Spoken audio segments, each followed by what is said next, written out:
Hey, what's up, you guys? It's your boy Clinton still, and today I wanted to record a video to talk about a post that I saw on LinkedIn. And the post was titled Poor Sarah. So, what I wanted to do was I wanted to talk about my experience dating a Sarah and how, as a man in the cybersecurity industry, we don't do women any favors by trying to water down what the assignment is and trying to feel sorry for them that they're women not in the industry. So, first, I wanted to start my background. I dated a Sarah. This woman here, her name is Stephanie Hezeku. Stephanie and I, we first met at HostGator.com, and so we both started working there. And so Stephanie wanted to get into cybersecurity at the time. And so what ended up happening was that I helped her try to learn as much cybersecurity as possible. And so, unfortunately, Stephanie has a learning disorder on top of many other ailments going on with her. And again, I'll try and keep this professional as possible.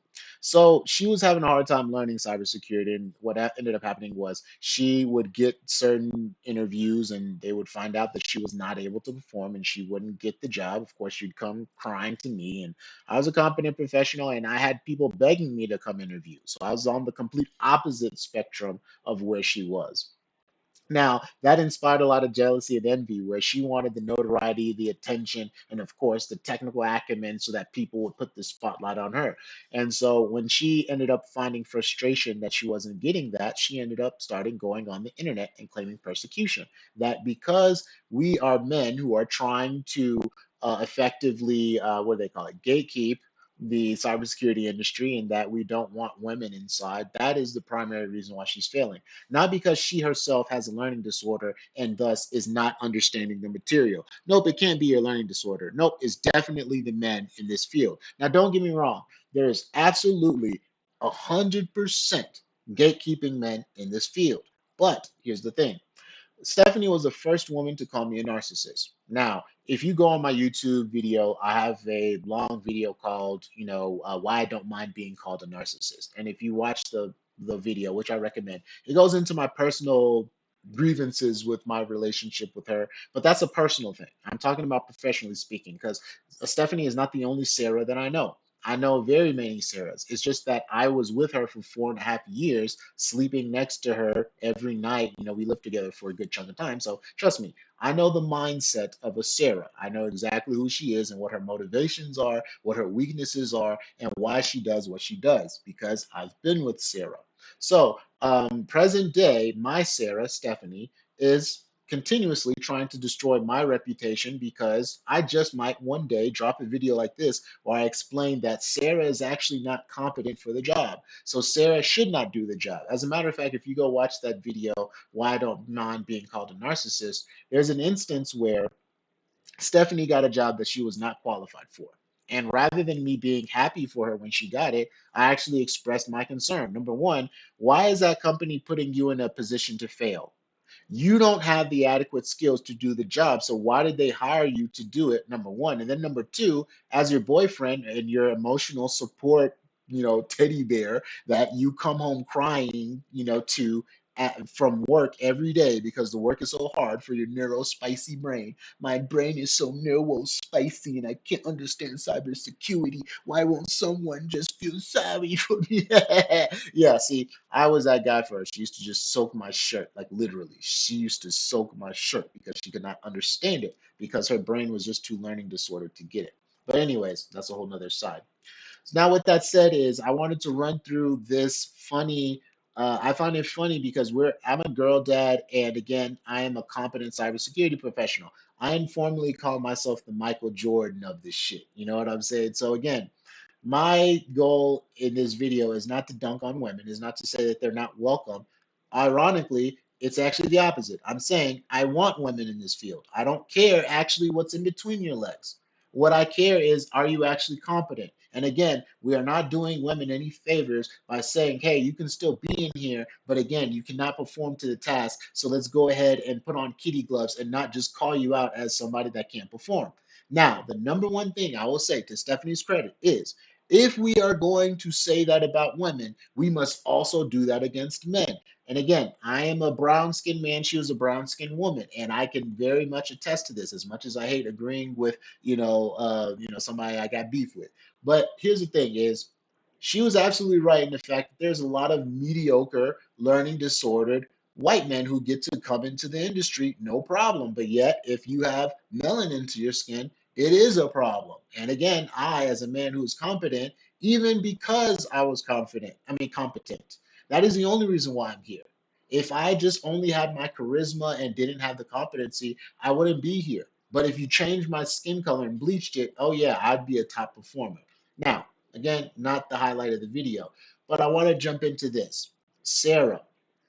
Now it says meet Sarah. She just got her job in cybersecurity and now she's jumping in. And so we are now going to say poor Sarah because Sarah doesn't realize that in her quest to get into cybersecurity and people have watered it down, people have not made sure that she actually had the technical competencies before she jumped into it. She is now in the middle of the ocean and she doesn't know how to swim.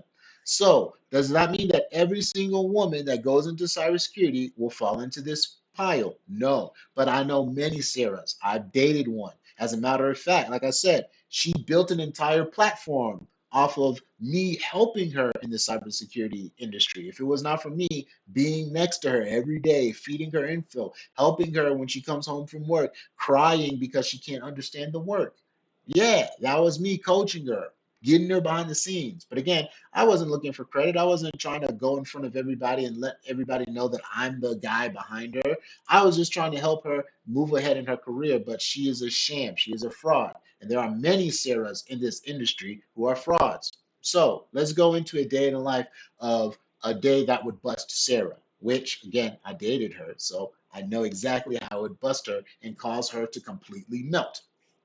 So Sarah takes a deep breath, signs into work. First thing she sees is 47 logins attempts to the CEO's email. So again, she sees that and then she might say, okay, is that normal? What should we do about this? So on and so forth. Already confusion. Now she has to check around and figure out what's going on. Then there's a firewall alert, just the smart fridge again. So again, you're probably in an environment where there's not any segmentation, but did you know that? Do you know that there's supposed to be segmentation? Why is there a smart fridge setting off an alert? Why are you monitoring the network where there's IoT devices if you don't trust them, things like that? So again, the job that Stephanie got where she was not qualified was they hired her to be the cybersecurity architect and she had no idea who Trend Micro was. So again, you have some people who are getting put in positions and they have no idea what they're doing. This is not me dunking on women. Yes, men also meet the same profile. But again, if we are going to talk about Sarah, and again, I'm thinking about my daughter. I wouldn't want to set my daughter up for failure. Again, I'm the Michael Jordan of this shit. But I'd tell my daughter, hey, if you want to get into cybersecurity, this shit is hard to understand. You've got to get it. It takes years and years and years of experience. It's not just some sexy career that you can just jump into and then things just start flowing.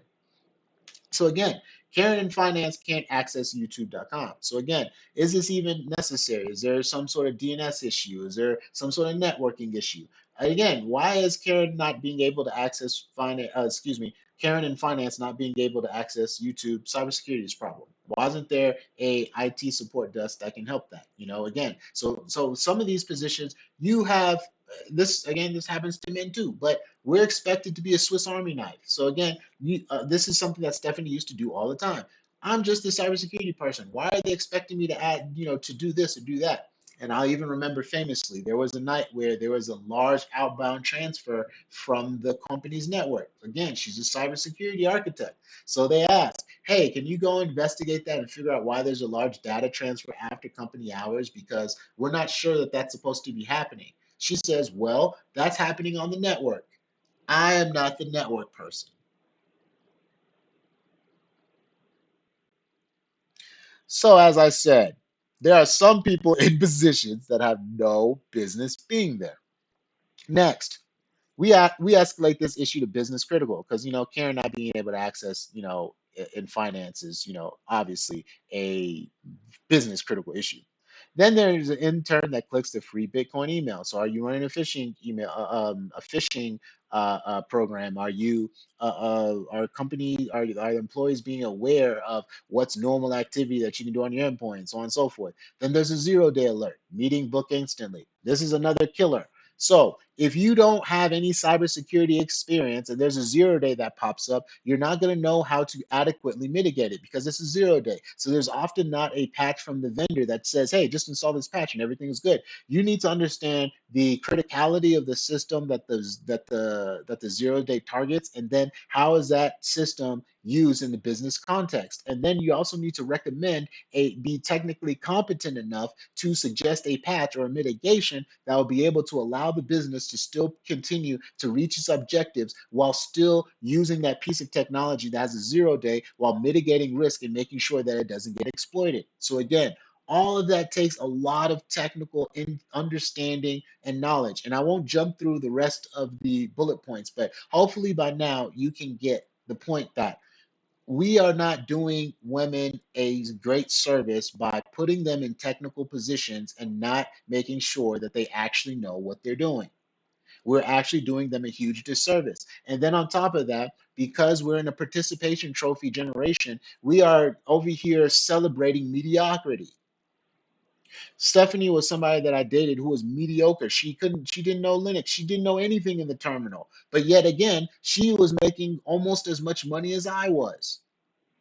And she had at the time another point of contention was that she would get on the internet on Twitter and complain about how brown skinned women can't make a space for themselves in tech. And so after doing all this pandering and complaining about her not being put where she felt that she needed to be, she ended up amassing, I want to say, like 11,000 followers, and I still had my 45 OG followers on Twitter. So again, you now have somebody who, whenever I give her advice, she'd say, well, I have 11,000 followers and you only have 45. Why should I listen to you when you only have 45 followers? If you actually knew what you were talking about, why do you only have 45 followers? Well, the answer to that, Stephanie, was that I'm not a fucking grifter. I actually know what I'm talking about. So I have too much integrity to get on the internet and pander to people and get them to follow me when, one, at the time, I didn't really have much to teach because I wasn't teaching. I was consuming. I'm a student. I mean, if I'm forever a student, but I always like to learn. So I'm forever a student. At the time, I was really learning. Could I teach at the time? Absolutely. I've always mentored and tutored, but at that time, that wasn't my primary thing. And the second thing is, again, I have way too much self respect than to get on the internet and then complain that I can't get the job that I feel like I deserve. And again, feel being the key word. None of her objections to these denials of for jobs and things like that were truly due to discrimination. Was there and I told her this to her face when I was dating her, was there a tinge of discrimination? Absolutely, but I would say that's 10% in her case. 10% of the issue is your skin color. 90% of it is that you can't do the freaking job. You don't have the certifications. You don't even have the technical acumen to prove that you can do the job.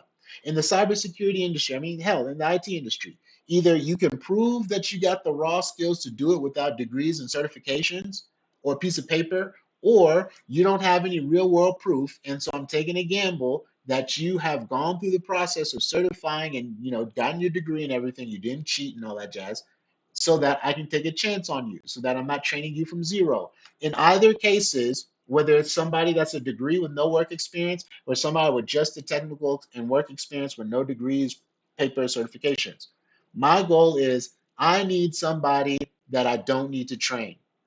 I need somebody who already knows what they're doing. So when I hire you, yes, I will train you and I will teach you and help you get to the next level. But my goal is not to get you and teach you how to do everything from end to end, because this is the same thing that I would ask her.